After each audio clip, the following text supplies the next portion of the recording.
Shalom, shalom, shalom, peuple de Dieu. Bienvenue dans l'émission Prière mode d'emploi simple. Nous allons donc finaliser avec le sujet la grâce. Tout d'abord, je vais remettre ce moment dans les mains de l'Éternel. Éternel des armées, je viens te remettre ce moment entre tes mains. Papa, prends le contrôle de ma bouche. Je ne suis rien. Je ne suis qu'un instrument. Utilise-moi pour toucher ton peuple, pour toucher une femme, pour toucher un homme, pour toucher un enfant, pour toucher une personne âgée. Merci Père éternel, merci pour le souffle de vie. Merci pour tout ce que tu fais pour nous. Au nom de Jésus-Christ Tout-Puissant, j'ai ainsi prié. Et le peuple de Dieu dit Amen, Amen, Amen, Amen. Voilà, nous allons parler aujourd'hui de la grâce, mais d'une manière sans les versets bibliques. Oui, nous avons vu la dernière fois la définition de la grâce. C'est un don que Dieu nous fait et c'est un don immérité que nous ne méritons pas. Et nous avons un peu moins parlé de Jésus. Jésus est pour nous un don selon Jean 3, verset 16 que vous pourrez lire. Dieu a donné son Fils unique pour notre salut. Donc nous pouvons aussi dire que Jésus est un don et Jésus est une grâce pour nous parce que nous aurons la vie éternelle grâce au sacrifice du Fils unique de Dieu qui est Jésus. Sinon, nous n'aurons pas eu droit à la vie éternelle vu le péché d'Adam et Ève. Nous pouvons donc considérer que Jésus est vraiment un don pour nous et c'est une grâce pour nous. Oui, Jésus est vivant. Il est vivant, Jésus, il est vivant. Il est vivant, Jésus, il est vivant. Il est vivant, alléluia, alléluia, alléluia. Il est vivant, alléluia, alléluia, alléluia. Il m'a aimé, oh Jésus, il m'a aimé, oh Jésus, il m'a aimé, alléluia, alléluia, alléluia. Voilà, Jésus, il nous a aimés, il a donné, Dieu a donné son Fils unique, il l'a sacrifié pour nous. C'est vraiment une grâce. Nous ne méritons pas ça à la base. Oui, parce que nous sommes des pécheurs, mais Dieu l'a fait. Il l'a fait et Jésus s'est laissé entraîner comme un agneau. Il s'est laissé pendre, il a laissé sa vie partir pour nous sauver, pour qu'on ait la vie éternelle. La grâce, oui, tout est grâce. Le souffle de vie, c'est aussi une grâce. Nous vivons sous la grâce de Dieu parce que nous ne méritons pas cette vie. Nous ne méritons même pas la vie éternelle. Et oui, tout est grâce. Nous devons être reconnaissants. Nous devons être reconnaissants depuis le départ jusqu'au bout. Nous devons être reconnaissants. Et c'est pour ça qu'on dit il est l'alpha et l'oméga. Il est le commencement et la fin.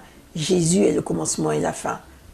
Nous devons vraiment être reconnaissants auprès de Dieu, auprès de Jésus, pour tout ce que Dieu fait pour nous dans cette vie, sur cette terre. C'est vrai que Satan a été précipité sur la terre et il nous rend la vie difficile. Heureusement que Dieu est là pour atténuer cela. Les enfants de Dieu, nous ne manquerons jamais de lui dire merci. Merci Éternel des armées. Merci Jésus pour le souffle de vie. Merci Jésus pour tout ce que tu fais pour nous. Merci Roi de Rois. Il est Alpha et Oméga. Nous t'adorons Seigneur. Tu es digne de louange. Tu es Alpha, tu es Alpha et Oméga. Nous t'adorons Seigneur, tu es digne de louange. You are Alpha, You are Alpha and Omega. We worship you, Lord. You are holy to be praised. Il est digne d'être élevé, il est digne d'être loué, le Seigneur Jésus. Oui, c'est notre grâce aussi. Sa vie, il l'a sacrifiée pour nous. Et oui, nous ne devons pas prendre en vain la grâce. La grâce est là, elle est disponible, elle nous est disponible. Nous pouvons demander cette grâce au Seigneur, mais nous ne devons pas en abuser. Nous devons être vraiment conscients qu'on ne doit pas en abuser. On ne doit pas prendre en vain la grâce de Dieu. Parce que Dieu, avec Dieu, il y a un temps pour tout. Il y a un temps où il nous fait la grâce, il y a un temps où il est patient, il y a un temps où il nous pardonne, il nous donne une chance, encore une autre chance, mais il y a un temps où il nous punit aussi, où il prend les choses en main et il nous dit stop, c'est le moment de décider. Ou nous suivons le Seigneur, ou nous restons dans le monde. Voilà, mes bien-aimés dans le Seigneur, nous devons vraiment faire un effort. Nous devons demander l'aide du Saint-Esprit pour que nous soyons dans la destinée, pour que nous soyons sur le chemin que le Seigneur a tracé pour nous, pour que nous vivons cette vie avec la chrétienté, avec la crainte de Dieu, avec le respect des commandements de Dieu, afin que nous soyons là au rendez-vous quand il y aura l'enlèvement. Oui, nous avons de nombreux signes de cet enlèvement. Nous avons la grâce de vivre ces moments, ces derniers signes qui ont été annoncés dans la Bible. Nous le vivons à chaque instant. Et c'est vrai qu'avec le vaccin qui arrive, il y a des différents commentaires qui parlent de cette fin, de la fin de temps qui arrive. Nous devons faire attention, nous devons nous réveiller, nous devons demander au Saint-Esprit de nous conduire, de nous conseiller. Il est là pour ça. Il a été envoyé par Dieu pour nous aider. Donc faisons-en bon usage. J'aimerais particulièrement remercier le Seigneur pour toute la grâce qu'il fait, pour la restauration des familles qu'il est en train de produire, pour la restauration des vies. Oui, c'est vraiment une grâce d'avoir une vie restaurée, d'avoir une santé restaurée. Ce n'est pas donné à tout le monde. Et en ce mois de juin, où tout est accompli, où tout s'accomplit, nous devons de plus en plus être reconnaissants auprès du Seigneur. Nous devons aussi être reconnaissants envers les uns et les autres pour les bonnes actions que nous faisons. La reconnaissance est une qualité très importante et qui touche beaucoup le Seigneur, qui touche son cœur. Quelqu'un qui n'est pas reconnaissant n'a pas de regard envers le Seigneur. Nous devons être reconnaissants à la vie, reconnaissants au souffle de vie, reconnaissants à la santé. Ce n'est pas que le matériel ou les finances qui bénissent l'être humain. Il y a aussi des valeurs morales qui nous bénissent. La paix que nous avons qui nous bénit, c'est une grâce aussi. Le souffle de vie. Nous avons beaucoup d'autres qualités qui nous bénissent, qui sont une grâce. Ce n'est pas une obligation que nous l'ayons. Donc, prenons-en conscience et prenons-en soin. Voilà pour la fin de ce sujet, la grâce. Nous avons vu suffisamment de passages bibliques la semaine dernière. Et nous avons aussi parlé du mois de juin, le mois de la concrétisation. Le mois de la visitation, où Dieu nous visite. J'espère que vous avez été visités la semaine dernière. Provoquez la visitation de Dieu. Comment vous pouvez provoquer la visitation de Dieu? En adorant Dieu, en chantant à tout moment, quels que soient les problèmes, quels que soient les combats, quelles que soient les épreuves, apprenez à adorer Dieu.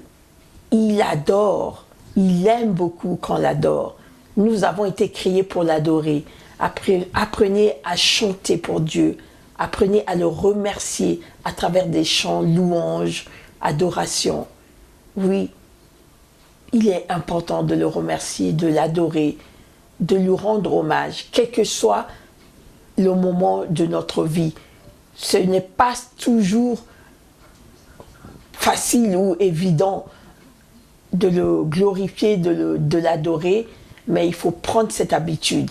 Cette habitude nous apporte la paix, cette habitude nous apporte l'atmosphère nécessaire afin que le Saint-Esprit descende et nous conduise. Et cela provoque la visitation divine. La visitation divine dans tous les domaines de notre vie. Si nous sommes visités, nous avons la paix, nous avons la bénédiction. Si nous sommes visités dans notre santé, nous serons en bonne santé. Si nous sommes visités dans nos finances, nous n'aurons pas de problème de finances. Si nous sommes visités dans nos mariages, tout se passera comme Dieu l'a prévu. Même si l'ennemi nous persécute, tenons bon, parce que nous avons la grâce d'être déjà vivants, d'avoir la vie. Voilà ce que j'avais à partager avec vous aujourd'hui. C'est un message d'encouragement. C'est un message aussi de prise de conscience que nous sommes bénis, nous sommes choisis par Dieu, mais nous devons aussi l'honorer en l'adorant. La grâce est disponible, la grâce est là, mes frères et sœurs. Saisissez cette grâce-là. Mais pour saisir cette grâce, il faudrait aussi réunir les conditions. Être dans l'obéissance, être dans la crainte de Dieu, être dans la sanctification et sans arrêt faire la repentance. La repentance veut dire vous renoncez à quelque chose et vous n'y revenez plus. S'il y en a qui renoncent, qui demandent pardon et qui reviennent à chaque fois. Mais la repentance, c'est changer complètement de direction. Donc, pour profiter de cette grâce, je vous conseillerais vraiment d'avoir la crainte de Dieu, d'être dans la repentance sans arrêt et d'être reconnaissant à cette vie que nous avons, d'être reconnaissant à ce don, ce beau don que le Seigneur nous a fait de Jésus-Christ, qui est notre Sauveur et le seul Sauveur et Seigneur. Voilà ce que j'avais à vous conseiller pour conclure le sujet de la grâce. Voilà ce que j'avais à partager avec vous aujourd'hui. Je vais faire une courte prière. Éternel des armées, utilise-moi pour bénir ton peuple. Que ton peuple soit visité à cet instant. Que la personne qui va suivre cette vidéo ressente vraiment ta grâce. Comprenne ce que c'est que ta grâce. Reçoivent le Saint-Esprit, que le Saint-Esprit les guide, que le Saint-Esprit les fortifie, les enseigne, au nom de Jésus-Christ Tout-Puissant. Amen, amen, amen.